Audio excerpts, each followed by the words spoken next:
നമസ്തേ ഭഗവാൻ, എല്ലാവർക്കും സുഖമാണെന്ന് വിശ്വസിക്കുന്നു.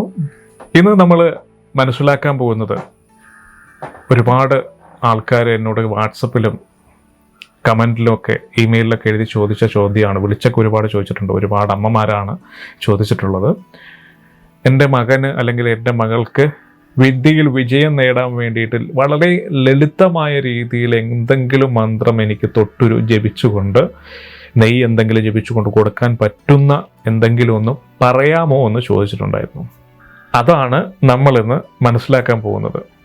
സ്വാരസ്വതാഘൃതം നമുക്കെങ്ങനെ ലളിതമായ രീതി, വളരെ ലളിതമായ രീതിയിൽ നിങ്ങൾക്ക് എല്ലാവർക്കും, വീട്ടിലുള്ള എല്ലാവർക്കും, സ്വന്തം മക്കൾക്ക് വേണ്ടിയിട്ട് ജപിച്ചു കൊടുക്കാൻ പറ്റുന്ന രീതിയാണ് എന്ന് നമ്മൾ പരിചയപ്പെടാൻ പോകുന്നത്. വിദ്യയിൽ വിജയം കണ്ടെത്താൻ വളരെയേറെ ഉത്തമമാണ് ഇത്. അതെങ്ങനെയാണ് നമുക്ക് ജപിക്കേണ്ടത്, എത്ര ദിവസം ജപിച്ചതിന് ശേഷം സേവിക്കണം എന്നൊക്കെ ഈ വീഡിയോയിൽ വിശദമായി ഞാൻ പറഞ്ഞു തരാം. അപ്പോൾ അതിനു മുമ്പ് ഇത്തരത്തിലുള്ള അറിവുകളൊക്കെ നിങ്ങൾക്ക് ഇഷ്ടമാണ് എന്ന് തോന്നുകയാണെങ്കിൽ ഈ ചാനൽ സബ്സ്ക്രൈബ് ചെയ്ത് ബെൽ നോട്ടിഫിക്കേഷനൊക്കെ ഓൺ ചെയ്യാൻ മറക്കണ്ട. നമുക്ക് നേരെ വീഡിയോയിലേക്ക് പോവാം.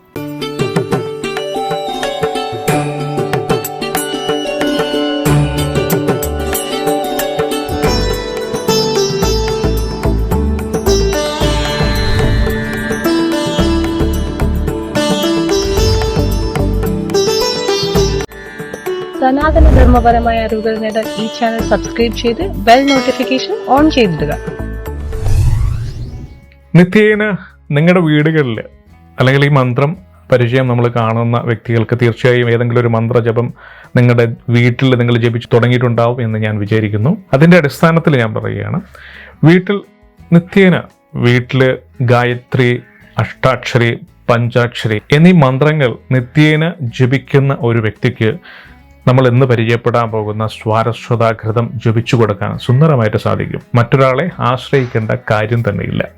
അഷ്ടാക്ഷരി, പഞ്ചാക്ഷരി, ഗായത്രിയൊക്കെ നിത്യേന ജപിക്കുന്ന ഒരാൾ ഈ ഒരു മന്ത്രം ജപിച്ച് കൊടുത്തു കഴിഞ്ഞാൽ അതിന് ഫലം കൂടുതൽ ഉണ്ടാവുന്നതാണ്. സ്വാരസ്വതാഘൃതം നമുക്ക് കടകളിലൊക്കെ വാങ്ങിക്കാൻ കിട്ടും. വലിയ വലിയ ആര്യവൈദ്യശാലകളൊക്കെ ഇത്തരത്തിലുള്ള മരുന്നുകളൊക്കെ തയ്യാറാക്കി കൊടുക്കുന്നുണ്ട്. നമുക്ക് ഷോപ്പിൽ നിന്നൊക്കെ വാങ്ങാനും സാധിക്കും. അല്ലെങ്കിൽ സ്വാരസ്വതാഘൃതം നിങ്ങൾക്ക് തയ്യാറാക്കി എടുക്കാവുന്നതാണ്. സ്വാരസ്വതാഘൃതം എങ്ങനെയാണ് തയ്യാറാക്കേണ്ടതെന്ന് നിങ്ങൾക്ക് അറിയണമെന്നുണ്ടെങ്കിൽ ഈ വീഡിയോയ്ക്ക് താഴെ കമൻ്റ് ഇടുക. കുറച്ച് പേര് കമൻ്റ് ഇട്ട് കഴിഞ്ഞാൽ ആ വീഡിയോ തീർച്ചയായും ചെയ്യുന്നതാണ്. എല്ലാവരുടെയും കമൻറ്റുകൾക്കനുസരിച്ചിട്ടാണ് വീഡിയോ ഞാൻ ചെയ്തുകൊണ്ടേയിരിക്കുന്നത്. എല്ലാവരുടെയും കമൻറ്റുകളൊക്കെ ഞാൻ കാണുന്നുണ്ട്, ഞാൻ വായിക്കുന്നുണ്ട്. കൂടുതൽ ആവശ്യപ്പെടുമ്പോൾ ഞാൻ അത്തരത്തിലുള്ള വീഡിയോ തീർച്ചയായും ചെയ്യുന്നതാണ്. രാവിലെ കുളിയൊക്കെ കഴിഞ്ഞിട്ട് വേണം ഈ ഒരു കർമ്മത്തിന് വേണ്ടി നിങ്ങൾ തയ്യാറാവാൻ. പൂജാ റൂമിലോ അല്ലെങ്കിൽ വൃത്തിയൊക്കെ ഉള്ള ഒരു സ്ഥലത്ത് ഒരു പായ ഇടുക. പുൽപ്പായ ആയിരുന്നാൽ മതി.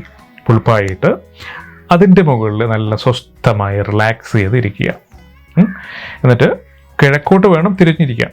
കിഴക്കോട്ട് തിരിഞ്ഞിരുന്ന് നമ്മുടെ തൊട്ട് മുന്നിലായിട്ട് ഒരു നിലവിളക്ക് തെളിയിച്ചു വയ്ക്കുക.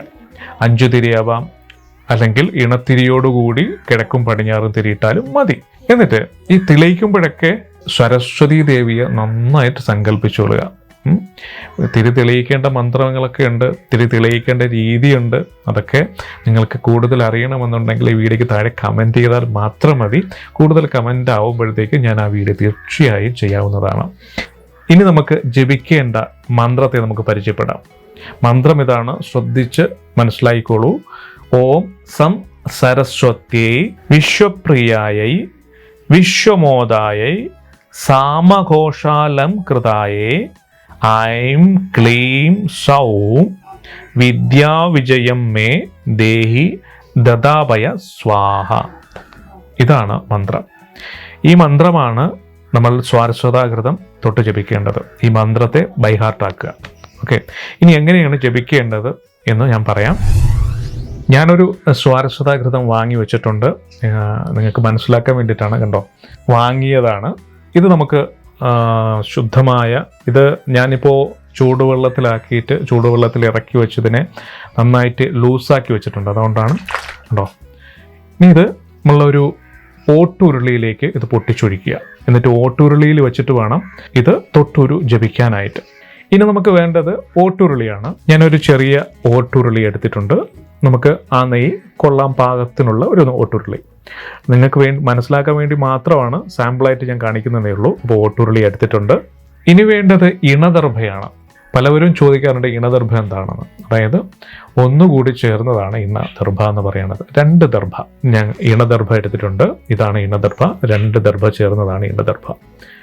ഇതാണ് തൊട്ട് ജപിക്കേണ്ടത്. അതായത് നമ്മൾ എടുത്തിരിക്കുന്ന സ്വാരസ്വതാകൃതത്തിൽ ഇത് ഇറക്കി വയ്ക്കുക, ഇതിൻ്റെ അഗ്ര ഇറക്കി വയ്ക്കുക.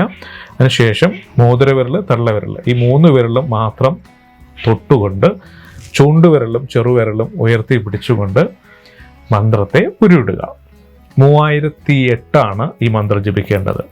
സ്വാഭാവികമായിട്ടും നിങ്ങൾക്കൊരു സംശയം ഉണ്ടാവാം, 3008 ഒരു ദിവസം കൊണ്ട് ജപിക്കാൻ പറ്റുമോ എന്ന് ചോദിക്കുന്നുണ്ടാവും. വേണ്ട, അങ്ങനെയാണ് എന്നുണ്ടെങ്കിൽ 1000 വെച്ചിട്ട് 3 ദിവസമായി ക്രിയ ചെയ്താൽ മതി. 3 ദിവസവും ദേഹശുദ്ധിയോടുകൂടി ഈ ഒരു ക്രിയ അതിരാവിലെ എണീറ്റ് ഇതുപോലെ ചെയ്യുക. 3ാമത്തെ ദിവസം 1008 ജപിക്കുക. അപ്പോൾ 3008 ആയില്ലേ? അതിനുശേഷം ജപിച്ച സാധനം ഈ ജപിക്കുമ്പോൾ ജപിച്ചതിന് ശേഷം ആരും തൊടാത്ത രീതിയിൽ അടച്ച് ഭദ്രമായി വയ്ക്കാൻ നോക്കുക. അടച്ച് ഉറുമ്പൊന്നും കയറാതെ, ചുറ്റും മഞ്ഞൾപ്പൊടിയോ അങ്ങനെ എന്തെങ്കിലും ഇട്ട് ഉറുമ്പൊന്നും കയറാതെ ഭദ്രമാക്കി വയ്ക്കാൻ നോക്കുക. വളരെ ശ്രദ്ധിക്കേണ്ടതാണ്. എന്നിട്ട് 3ാമത്തെ ദിവസം ഇത് ജപിച്ചതിന് ശേഷം നിങ്ങളുടെ കുട്ടികൾക്ക് കൊടുക്കാവുന്നതാണ്. ഒരു മണ്ഡലകാലം ഇത് കഴിക്കണമെന്നാണ് പറയുന്നത്. അങ്ങനെ കഴിച്ചു കഴിഞ്ഞാൽ തീർച്ചയായിട്ടും നിങ്ങളുടെ കുട്ടികളുടെ ബുദ്ധിവൈഭവം വളരെയേറെ വ്യത്യാസം വരും എന്നാണ് ആചാര്യശ്രേഷ്ഠന്മാർ പറയുന്നത്. ഇത് കൊടുക്കേണ്ടുന്ന സമയം എന്ന് പറയുന്നത് രാവിലെയാണ്. വെറും വയറ്റിലാണ് ഇത് കൊടുക്കേണ്ടത് കുട്ടികൾക്ക്. ഈ ഒരു മന്ത്രം എല്ലാവർക്കും ഉപകാരപ്പെടും എന്നുള്ള കാര്യത്തിൽ തെല്ലും സംശയമില്ല. എല്ലാവരും, എല്ലാ അമ്മമാരും ഈ ഒരു മന്ത്രത്തെ എഴുതി വെച്ച് പഠിച്ചു വയ്ക്കുക, ബൈഹാർട്ടാക്കി വയ്ക്കുക. നിങ്ങൾക്ക് നിത്യജീവിതത്തിൽ ഇത് കുട്ടികൾക്ക് വേണ്ടിയിട്ട് ഉപകാരപ്രദമായിട്ടുള്ള ഒരു മന്ത്രമാണിത്. പിന്നെ മറ്റൊരു സംശയം തോന്നിയേക്കാം, ഇതെപ്പോഴാണ് ഭക്ഷണം കഴിക്കേണ്ടതെന്ന്. ഈ മന്ത്രം ജപിച്ച് അല്ലെങ്കിൽ മന്ത്രപുരസ്സരണം ചെയ്ത നെയ്യ് കഴിച്ചതിന് ശേഷം അരമണിക്കൂർ കഴിഞ്ഞതിന് ശേഷം മാത്രമേ മറ്റുള്ള ആഹാര സാധനങ്ങൾ കഴിക്കാൻ പാടുള്ളൂ. ശരീരത്തിലൊന്ന് പിടിക്കണ്ടേ, അതിന് വേണ്ടിയിട്ടാണ്.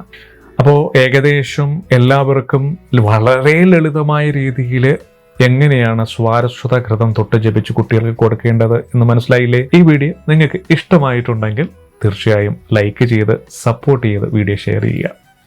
മറ്റൊരു അറിവിൽ നമുക്ക് വീണ്ടും കാണാം. നമസ്തേ.